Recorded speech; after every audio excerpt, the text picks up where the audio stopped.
wariyada nimankii noo fiqishini dee magaaladii hore caddeeya caasimad buura waad ka dhigteen caasimad buura waxaan waday barnaamijkii khuruushka siyaasadda oo aan gobolada bari ku marayay meel ka caasimadsan ma arag ware waxaan wararka ku maqlay beesha fiqishini sida ayuubkay kaarka u qaatay sida ayuub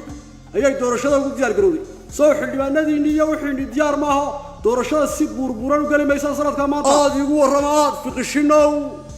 kusoo dhawaaga sibed degmada caddeeye beesha fiqishini sanadka maanta doorashada si buurbuuran bay u galaysaa si buurbuuran sida tolcalaha waarday sida daraawiishta dhawaa ku sidaniyo waar waa isla meeshiiniyo waa ku siday waar hay waa kala beeray inagu haddaanu fiqishini nahay waxaynu nahay daraawiishtu sida daraawiishta u galayna doorashada sanadka maanta eeg ay ka weeyaniyo beesha fiqishini dhaqankana waa ka daraawiisha oo dhulbaanta dhiigana waa ka habargidir juqraafiyahan baan ku hayay kala university baan ku dhigtay dee waa sidaan ku sheegay fiqishini waa daraawiishtu haddaanu fiqishini nahay daraawiishtu ay ka weeyaniyo kulka warrama xildhibaanadii iyo soo diyaar maaha agaasima fiqishini waa heegan xagga doorashada beesha faca weyn ee fiqishini ee gobolka sool xubnihii u matali lahaa golayaasha deegaanka iyo baarlamaanka waa diyaar xubno la isku raacsan yahay oo la hubo oo kartidooda la tijaabiyey ayaa u sharaxan fiqishini waa heegan waliba waxaad ku dartaa musharaxiinta matalaya beesha faca weyn ee fiqishini inay ka mid yihiin xubno taariikh weyn kula nugaal godan iyo gobolka soolba ninkani waa agaasimihii tooshka warkeenu cirkaasuu gaadhaya waa in beesha fiqishini aanu war toosa ka gudbinaa markaa ha kala ilaawin waa ku sidaniyo wariyada nimankii noo fiqishini waar beesha fiqishini juqraafi ahaan baan ku hayaa waxaan ku dhigtay jaamacadda kala university waa beel ballaadhan oo warsangalya ku dhow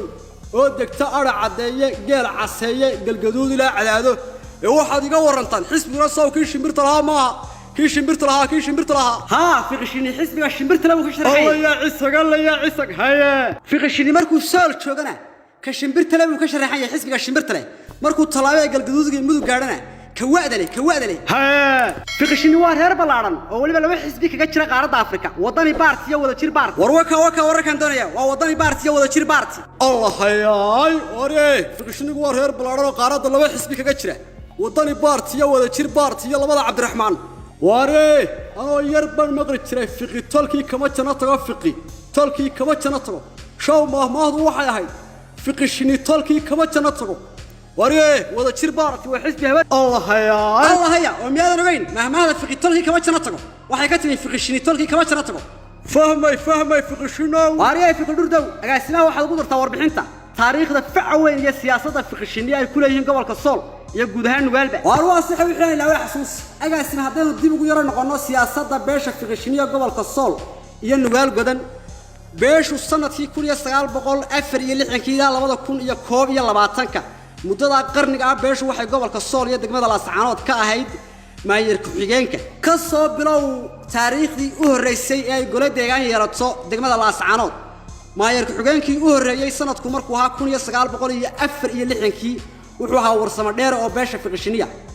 maayir ku-xigeenkii ku sii xigay wuxuu ahaa Cabdikariin Awxaan oo beesha fiqishiniya maayir ku-xigeenkii ku sii xigay wuxuu ahaa Ciise Cashuur oo beesha fiqishiniya sidoo kale maayir ku-xigeenka golaha deegaanka degmada Laascaanood ee maanta ahna musharaxa golaha deegaanka ee maanta ee u sharaxan beesha fiqishini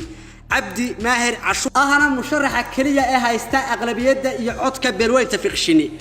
ahna nin taariikh fac weyn oo dheer kula guud ahaan siyaasadda gobolka sool Cabdi Maahir Cashuur allah hayay ware beesha fiqishini showaba daraawiish baro magas andaro barmoodaya showaba daraawiish baro magas ware wana qanay taariikh weyn kula qaaradda Afrika iyo gobolka waar sidoo kale warbixinta ka ilaawin sandalada guud ee beesha fiqishini ee salaadiinta iyo cuqaasha bale aqliga hawaayn arwada xasuusaniyo professor lahay fiqishini soo saaray baad sidoo kale beeshu waxa leedahay sandalad guud oo ugu horeeyo caaqilka guud ee beesha caaqil Cabdikariin caaqil Axmed caaqil Cabsiye iyo suldaanka guud ee astaanta nabadda gobolka sool suldaan Mustafa Maxamuud Awseed waa beel ballaaran oo daraawiish tuuya beeshani oo gobolka sool iyo guud ahaan qaaradda Afrika taariikh weyn ku leh allah hayay waar beesha fiqishini juqraafi ahaan baan ku hayaa kala university baan ku dhigtay waxaan idin weydiiyey beeshu laab salaax midhan ma sidatayo baraha bulshada ma ku badan tahay barnaamijka ma share garanaysayo beeshu beel social media ku jirta bad horta halkaas waa kafta kaaga yaraa laakiin su'aasha haddaan si guud uga jawaabno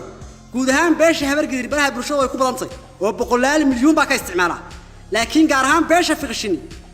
fiqishini laab salaax aad ma wada siyato xoolo kuma bixin وحولي ما ودقن وحالك عارع عداية يا جودهان بنقال كعدي وارد جودي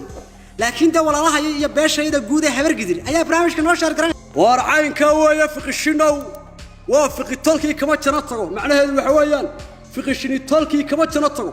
إما كروارس كسي الصعونة يا وحاس كسي وضنيا خروج كيجي سياسي ده باشا فق الشني يقول بالو رتشري يقول حقا يا هيا قروسي كعياي محا هيا كلا هيستان مغرب السلام